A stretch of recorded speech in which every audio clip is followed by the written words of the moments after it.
Yes, Gasheads, and welcome back to episode 10 of Hemmings versus HAYNER. As always, I'm with my co-host HAYNER. How are you, my friend? Yeah, mate, very good. All good here, mate. Hope you're well. I'm all good, I'm all good. The normal plugs, please like, comment, share, subscribe, all of that good stuff. It massively helps us out.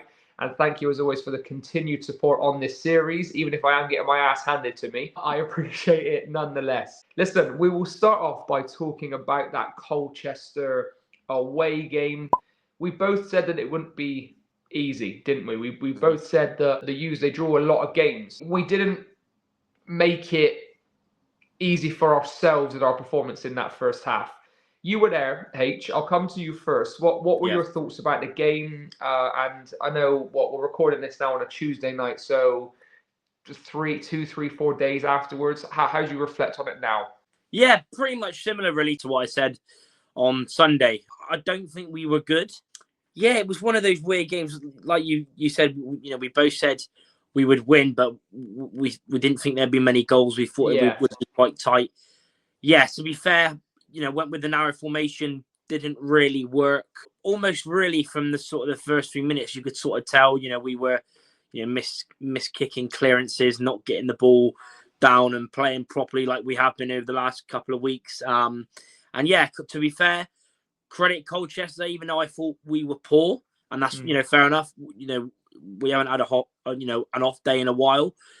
Colchester were good, and yeah, they should have won the game. Could have been 3-4 in the first half. Salford earning his money. What a keeper. Very good performance from him. But yeah, it was just that pace that they had, Colchester, on the wings and up top. I mean, it wasn't even Tavide starting. It was an 18-year-old beast, almost a lookalike. And he was very good. And Jack Payne, who we both mentioned, very, very good, sort of almost dictating that. And yeah, there was just a lack of pace, a lack of rhythm, a lack of quality. But we obviously went 1-0 up. Fabrizio, what a finish. It was always nice to see good praise as well from Danny Cowley. Yeah, it was fantastic. Our only shot on target and the only real quality that we've shown throughout the whole game, and we go 1-0 up. But yeah, they deserve to get a goal. Awful defending from us. But yeah, we take the point, make it 6 unbeaten in the league, and we move. And luckily for us, we didn't lose that game. But if we play anything like that on Saturday, we will not win. No way. I agree with everything you said. My assessment now, I feel like that's a point well gained. Yeah. From us. In the moment, it was like, it shows how far we've come when I was originally frustrated with a draw. But you hit the nail on the head. Like Colchester, they really should have won that game, albeit for Southwood becoming Manuel Neuer for 90 minutes. He really did earn his keep, and credit to him. It's quite nice to be able to rely on the goalkeeper. It's all right if the boys aren't playing well, at least the keeper steps up. So yeah, a point well gained, and I think it's one of those ones where you take it and run when you look at the fact of like how we've played, So the Fabrizio goal as well. I mean, just the way, if you watch his movement, just like the way he runs across the back line, opens himself up to that left hand side, looks up, one touch, goal, and he just brilliant rifles it. What I like about him as well is his passion and his celebration. It is so wholesome. Like he's not there to wind up the fans or any of that. He's just buzzing. He just loves it. Another Alfie Chang assist as well. I brilliant pass.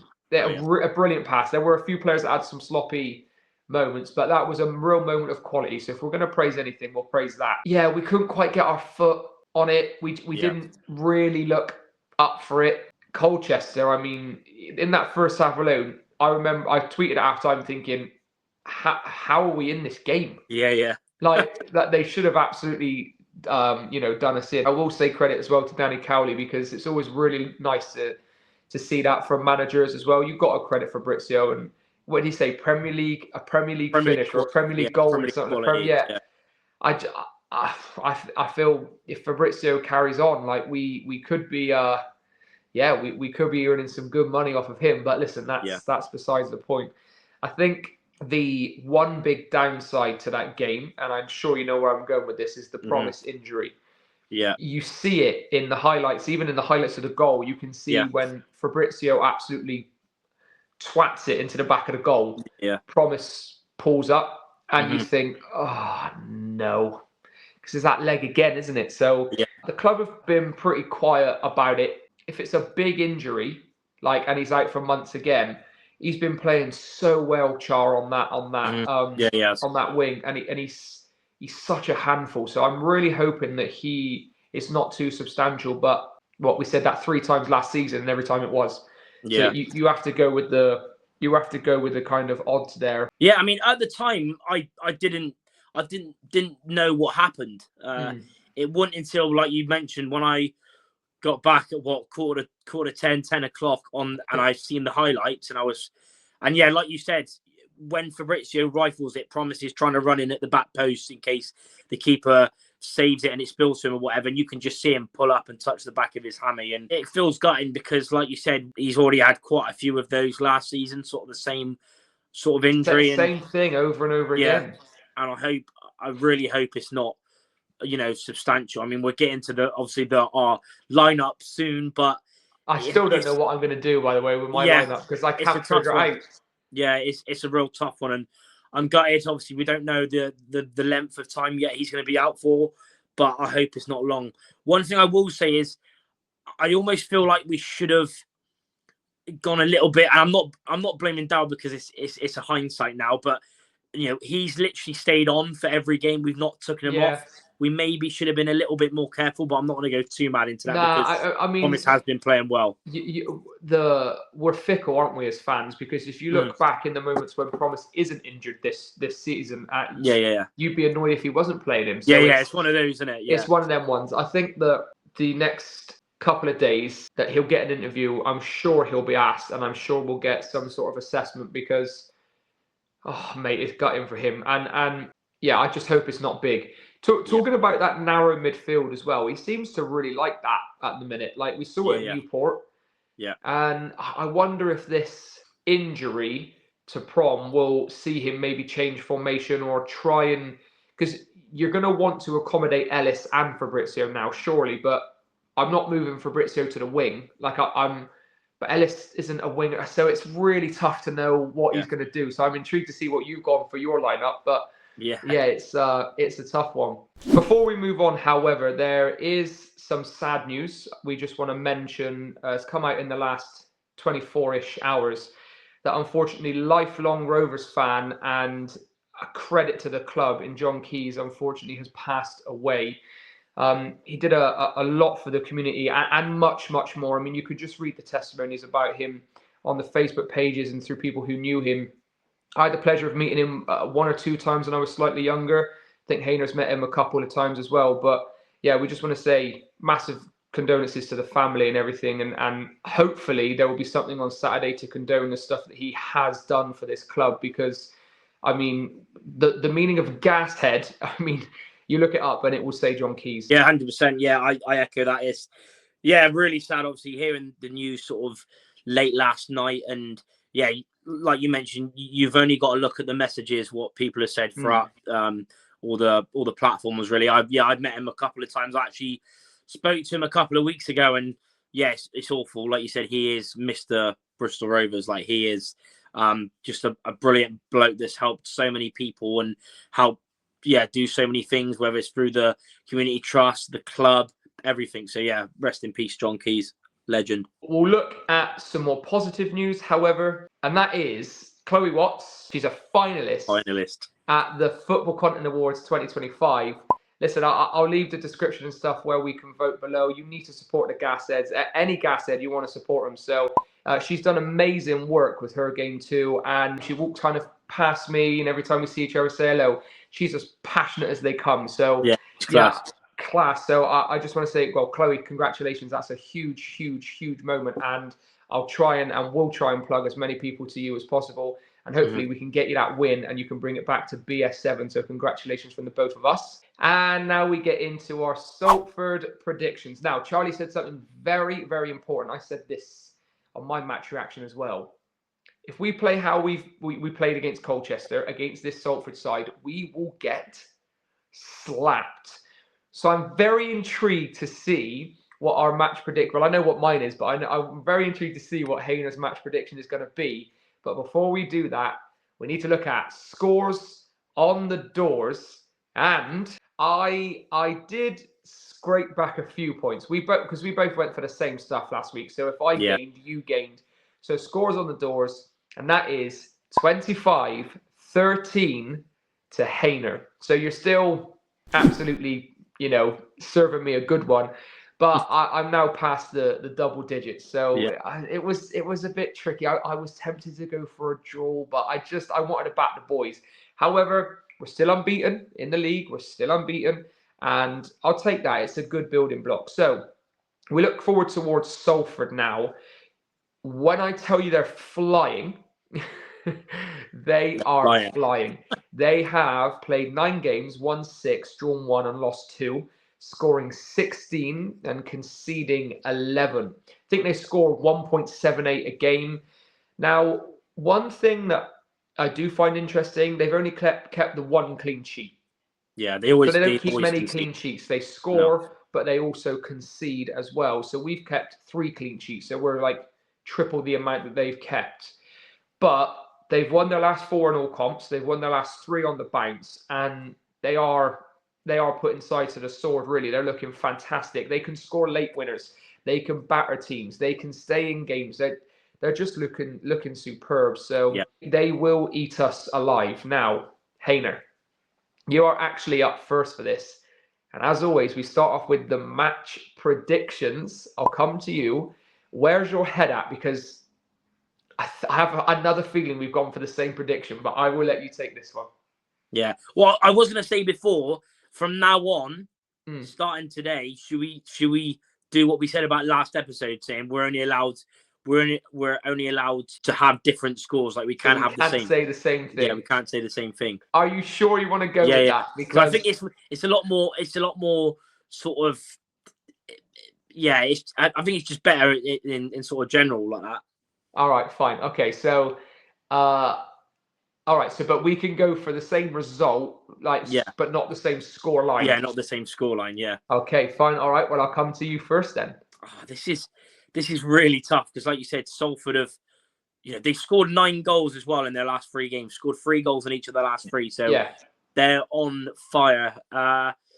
We're at home though, hoping to make it 3 home games with a win in a row. That would be lovely. I really don't know.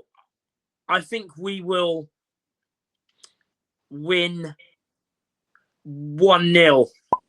I'll go 1-0. Wow. Yeah. I mean, that might be the most deluded prediction you've made this season, in my opinion. Yeah. It's hard though because, it's just really tough. It's really tough. I think we haven't kept a clean sheet in a while. Obviously, Salford score loads, but it's one of those really where I'll just go for something different. I just think it'd be quite random. Yeah, fine. I'm gonna base it again. I'm gonna base it off the last time we played them in the league, even though that's stupid. What, Elliot Anderson again? Yeah, Elliot Anderson again. Yeah, it's always him, isn't it? Luckily, I didn't go for a 1-0. I'm going for a more free-flowing game, and I'm going for a Desmond. I'm going for a Desmond 2-2 draw. I just don't see us winning, but we also normally are pretty good defensively, but they're so strong going forward, but they're also a little shaky at the back. So I just feel we cancel each other out, and I'm going for a 2-2 draw. Okay, we then go into the goal scorers. Now I'm up first for this. You've got to back him, haven't you? You've got to back him. I'm going a Fabrizio brace. I mean, you've gone for a deluded 1-0, so I'll be deluded and say Fabrizio will get both. Yeah, it has to be that guy from Switzerland, doesn't it? Yeah, 100%. You just have to. All right, then. We then move in to the total match bookings. HAYNER, you're up first for this one. I'm going to say there will be 5. 5. What was it? Last week I said 5, you said 4. I think there was like 7 or 8 in the Yeah, there game. was So loads. it's like, I'll stick with 5.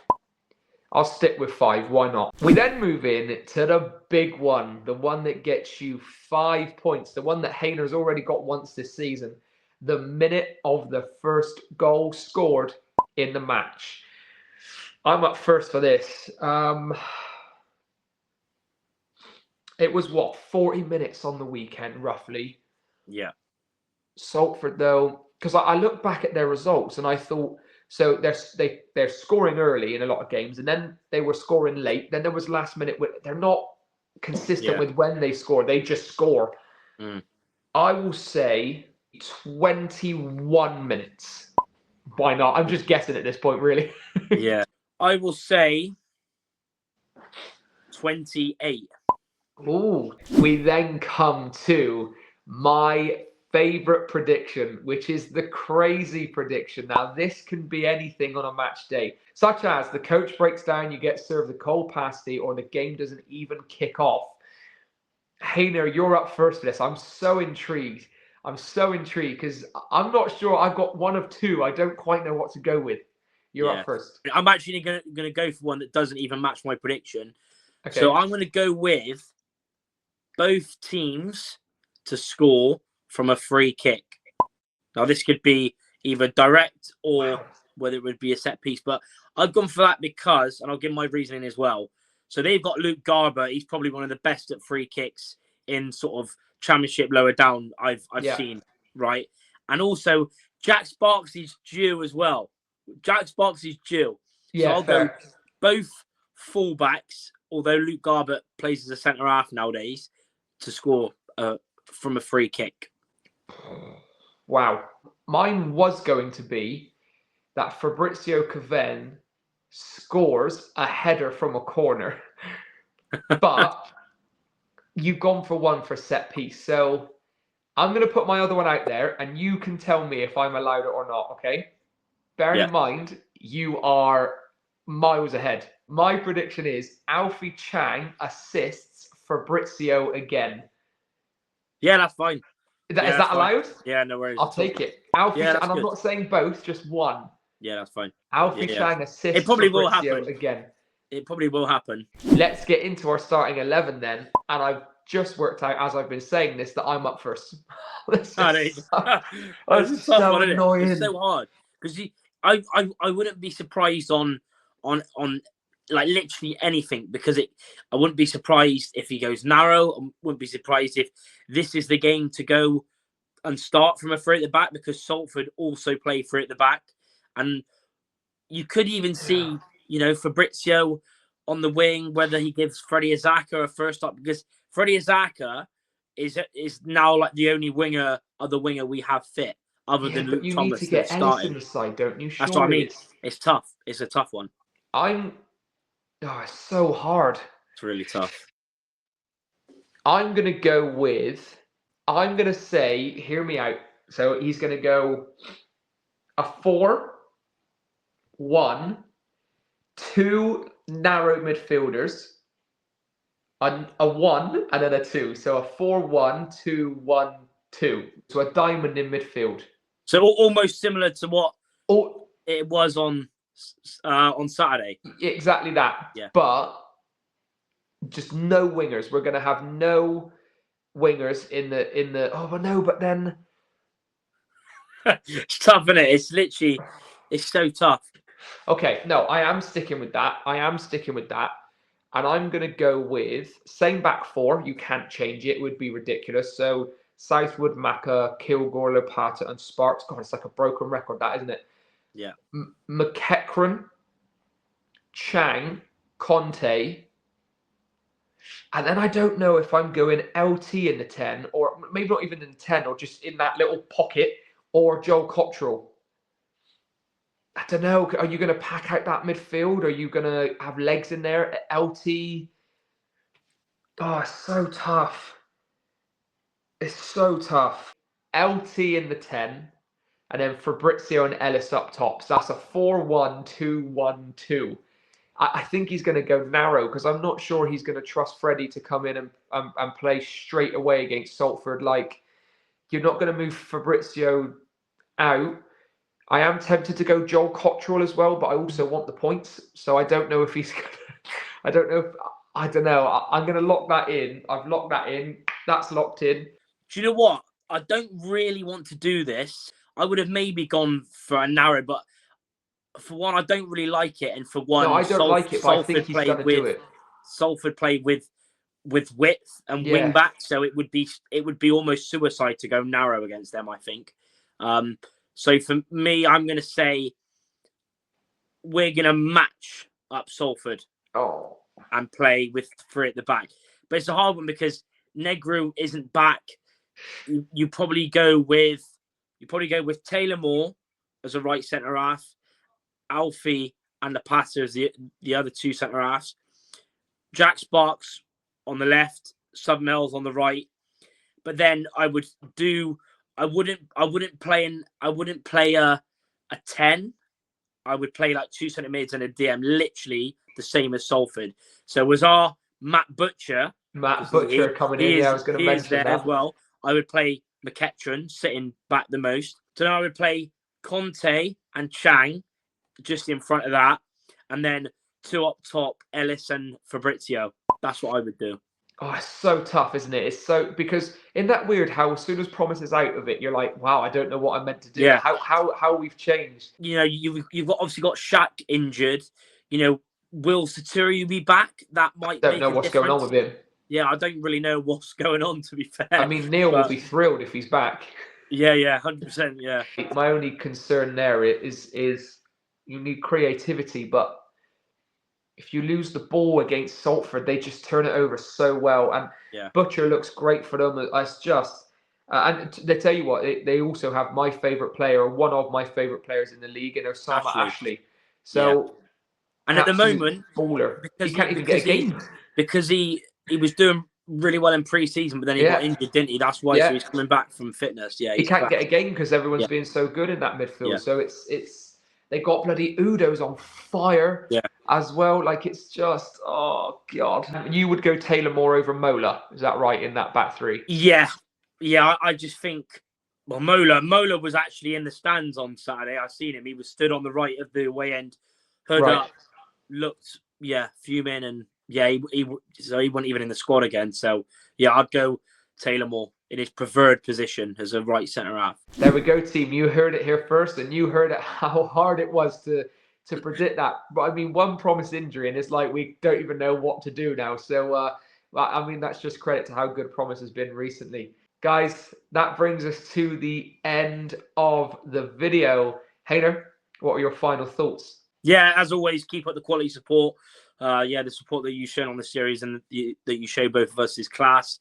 And let us know your lineup predictions. See if you find it as hard as we did. But please, because we get a lot of pelters sometimes. Or like, tell us what you would do, because it's blooming hard this week. It really is. All the usual plugs again: like, comment, share, subscribe, all of that good stuff. We'll be down the mem as well on Saturday. We need to be on it. We need to be on it. That's all from us. And as always, at a gas.